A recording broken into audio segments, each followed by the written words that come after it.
वळूयात पुढच्या बातमीकडे। बातमी आहे पंतप्रधान नरेंद्र मोदींच्या संदर्भातली।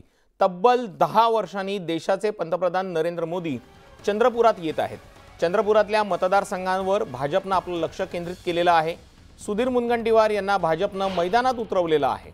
मुनगंटीवार यांच्या प्रचारासाठी नरेंद्र मोदी यांची सभा होणार आहे।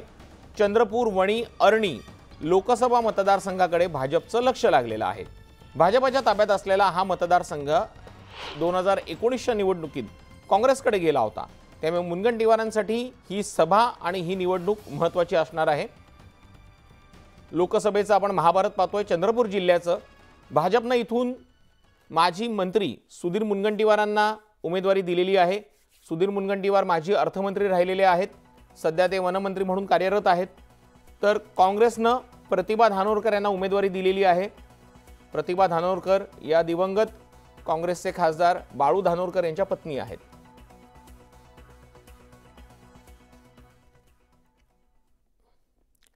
विदर्भात होणाऱ्या लोकसभा निवडणुकीसाठी भाजपचे फायरब्रँड नेते आणि उत्तर प्रदेशचे मुख्यमंत्री योगी आदित्यनाथ यांची नागपूर, वर्धा आणि भंडारा गोंदियामध्ये सभा होणार आहे। दुपारी 3:30 वाजता वर्ध्यातल्या हिंगणघाटमध्ये त्यांची सभा होईल।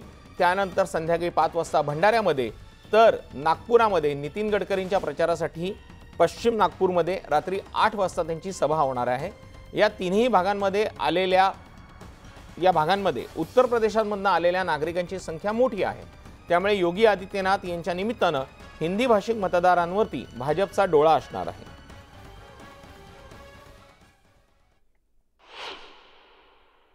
आपल्या जिल्ह्याचे लोकप्रिय उमेदवार माननीय रामदासजी तडस साहेब यांच्या प्रचारार्थ उत्तर प्रदेशचे यशस्वी आणि अतिशय लोकप्रिय असलेले मुख्यमंत्री योगी आदित्यनाथजी यांची सभा या ठिकाणी हिंगणघाटमध्ये होत आहे। आणि या सभेमध्ये लोकांमध्ये प्रचंड उत्साह आहे आणि त्यांना ऐकण्याची उत्सुकता आहे।